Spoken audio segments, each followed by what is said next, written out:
नमस्कार प्रिय दोस्तों, आप सभी का स्वागत है हमारे चैनल बुद्धा विजडम 7 में। ये एक ऐसा स्थान है जहां आप गौतम बुद्ध की जीवन बदलने वाली शिक्षाओं और कहानियों के माध्यम से शांति और प्रेरणा प्राप्त कर सकते हैं।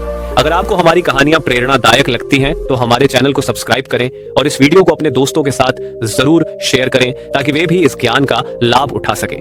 आज की कहानी का शीर्षक है अपने मन में कचरा मत डालो। ये कहानी हमें सिखाती है कि किस तरह से हम अपने मन को बुरे विचारों और नकारात्मकता से बचा सकते हैं और क्यों यह हमारे मानसिक स्वास्थ्य और शांति के लिए जरूरी है। एक समय की बात है, गौतम बुद्ध अपने शिष्यों के साथ एक गांव की यात्रा कर रहे थे। गांव के लोग बुद्ध का बहुत सम्मान करते थे और उनके उपदेशों का अनुसरण करते थे। लेकिन उसी गांव में एक व्यक्ति था जो बुद्ध से नफरत करता था। उसने बुद्ध के बारे में गलत फहमियां पाल रखी थी। उसने सोचा था कि बुद्ध झूठे हैं और उनके उपदेश समाज को गलत दिशा में ले जा रहे हैं। इस विचार से वह व्यक्ति क्रोध से भरा हुआ था। जब उस व्यक्ति ने देखा कि बुद्ध उसके गांव में आए हैं तो वह उनसे मिलने गया, लेकिन आदर से नहीं बल्कि क्रोध से। वह व्यक्ति बुद्ध के सामने खड़ा हो गया और अपशब्दों की बौछार करने लगा। उसने बुद्ध को बुरा भला कहा, उन्हें झूठा कहा और उनके अनुयायियों पर भी कटाक्ष किए। लेकिन बुद्ध, जो हमेशा शांत और स्थिर रहते थे, बिल्कुल भी विचलित नहीं हुए। उनके चेहरे पर शांति और करुणा बनी रही। वे उस व्यक्ति की गालियों को सुनते रहे बिना किसी क्रोध या प्रतिक्रिया के। उनके शिष्य जो पास खड़े थे यह देखकर हैरान थे।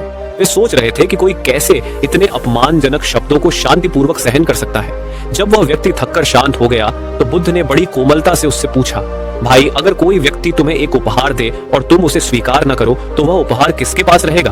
वह व्यक्ति बुद्ध के सवाल पर चकित हो गया। उसने कुछ देर सोचा और फिर कहा, अगर मैंने उपहार नहीं लिया तो वह देने वाले के पास ही रहेगा। बुद्ध ने मुस्कुराते हुए उत्तर दिया, ठीक वैसे ही तुमने मुझे जो क्रोध, अपशब्द और नकारात्मकता दी है, अगर मैं उन्हें स्वीकार नहीं करता तो वे तुम्हारे पास ही रहेंगे। ये सुनकर वह व्यक्ति हक्का बक्का रह गया। उसे अपनी गलती का एहसास हुआ। उसने समझा कि उसका क्रोध और द्वेष केवल उसे ही परेशान कर रहे थे।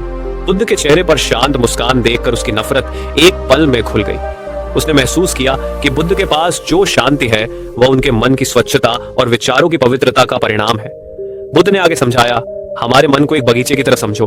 अगर तुम उसमें कचरा डालते रहोगे, जैसे क्रोध, नकारात्मकता और द्वेष, तो वह कभी फल फूल नहीं सकेगा। लेकिन अगर तुम उसमें प्रेम, करुणा और शांति के बीज बोओगे तो वह बगीचा सुंदरता और खुशबू से भर जाएगा।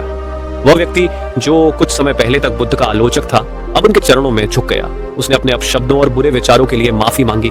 बुद्ध ने उसे माफ कर दिया और कहा, तुम्हारा मन तुम्हारा सबसे बड़ा साथी है। अगर तुम इसे साफ और सकारात्मक रखोगे तो जीवन में तुम्हें आनंद और शांति मिलेगी, लेकिन अगर तुम इसे नकारात्मकता से भरोगे तो तुम्हें दुख और कष्ट ही मिलेंगे। इस शिक्षा ने उस व्यक्ति के जीवन में एक बड़ा बदलाव ला दिया। उसने अपने विचारों और दृष्टिकोण को बदल दिया और अपने मन को शांति और सकारात्मकता से भरना शुरू किया। बुद्ध की यह शिक्षाएं उसके जीवन की दिशा बदलने में सहायक बनी। तो दोस्तों, इस कहानी से हमें यह सीखने को मिलता है कि हमें अपने मन में नकारात्मकता और बुरे विचारों का कचरा नहीं डालना चाहिए। हमें अपने मन को सकारात्मक विचारों, प्रेम और करुणा से भरना चाहिए ताकि हम भी अपने जीवन में शांति और सच्ची खुशी पा सकें। अपने मन में कचरा मत डालो। इस कहानी के माध्यम से हम समझेंगे कि हमारा मन कितना संवेदनशील होता है और हमें इसे कौन सी बातें सुनने और महसूस करने देनी चाहिए। गौतम बुद्ध अपने शिष्यों के साथ एक गांव में प्रवास कर रहे थे। एक दिन गांव का एक व्यक्ति उनके पास आया। वह आदमी बुद्ध से नफरत करता था क्योंकि उसने कुछ लोगों से उनके बारे में बुरी बातें सुन रखी थी। वह बेहद क्रोधित था और बिना सोचे समझे बुद्ध को अपमानित करने लगा। वह व्यक्ति चिल्लाया, तुम एक झूठे संत हो, तुम्हारे उपदेश बेकार हैं और तुम लोगों को गुमराह कर रहे हो। यह सुनकर बुद्ध शांत खड़े रहे, जैसे उनकी आंखों में करुणा और दया की झलक हो। उनके चेहरे पर एक सुकून भरी मुस्कान थी और उनकी शांति ने शिष्यों को हैरान कर दिया। शिष्य सोचने लगे, गुरुजी पर यह आदमी इतना बुरा बोल रहा है, फिर भी वे शांत हैं। कुछ देर बाद जब वह आदमी थक गया और चुप हो गया तो बुद्ध ने धीरे से कहा, भाई, अगर कोई तुम्हें कोई उपहार दे और तुम उसे स्वीकार न करो तो वह उपहार किसके पास रहेगा? वह आदमी चौंक कर बोला, अगर मैंने उपहार नहीं लिया तो वह देने वाले के पास ही रहेगा। बुद्ध मुस्कुराते हुए बोले, ठीक उसी तरह तुम मुझे जो क्रोध, द्वेष और अपशब्द दे रहे हो, अगर मैं उन्हें स्वीकार नहीं करता तो वे तुम्हारे ही पास रहेंगे। यह सुनकर वह व्यक्ति स्तब्ध रह गया। उसका सारा क्रोध मानो एक पल में गायब हो गया। उसे यह समझ आ गया कि उसका क्रोध बुद्ध को नहीं बल्कि उसे ही नुकसान पहुंचा रहा था। बुद्ध ने आगे समझाया, हमारे मन को एक बगीचे की तरह समझो। अगर तुम इसमें नकारात्मकता का कचरा डालते रहोगे तो वह बगीचा कभी फल फूल नहीं सकता। लेकिन अगर तुम अपने मन में प्रेम, करुणा और शांति के बीज डालते हो तो वह बगीचा खुशबू से भर जाएगा। वह व्यक्ति बुद्ध के चरणों में गिर पड़ा और अपनी गलती के लिए माफी मांगी। बुद्ध ने उसे क्षमा किया और कहा, हमेशा ध्यान रखना, जो तुम अपने मन में डालते हो वही तुम्हारे जीवन की दिशा तय करता है। अगर तुम अपने मन में सकारात्मक विचार रखोगे तो जीवन में शांति और खुशी पाओगे, लेकिन अगर तुम क्रोध, द्वेष और नकारात्मकता को अपने मन में जगह दोगे तो तुम्हें सिर्फ दुख मिलेगा। यह सुनकर उस व्यक्ति के जीवन में परिवर्तन आ गया। उसने नकारात्मकता को छोड़कर अपने मन में शांति और प्रेम को स्थान दिया।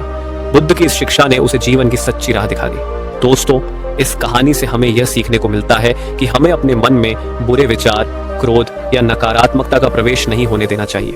जैसे हम अपने घर को साफ रखते हैं, वैसे ही हमें अपने मन को भी स्वच्छ और शांत रखना चाहिए। जो लोग हमारे प्रति नकारात्मकता फैलाते हैं, हमें उनकी बातों को अपने दिल और दिमाग में जगह नहीं देनी चाहिए। अगर हम शांति, धैर्य और करुणा के साथ जीवन जिएंगे तो हम भी एक संतुलित और खुशहाल जीवन जी सकेंगे। तो दोस्तों, ये थी आज की प्रेरणादायक कहानी। अगर आपको यह कहानी पसंद आई हो तो कृपया इस वीडियो को लाइक करें, कमेंट करें और इसे अपने दोस्तों और परिवार के साथ शेयर करें।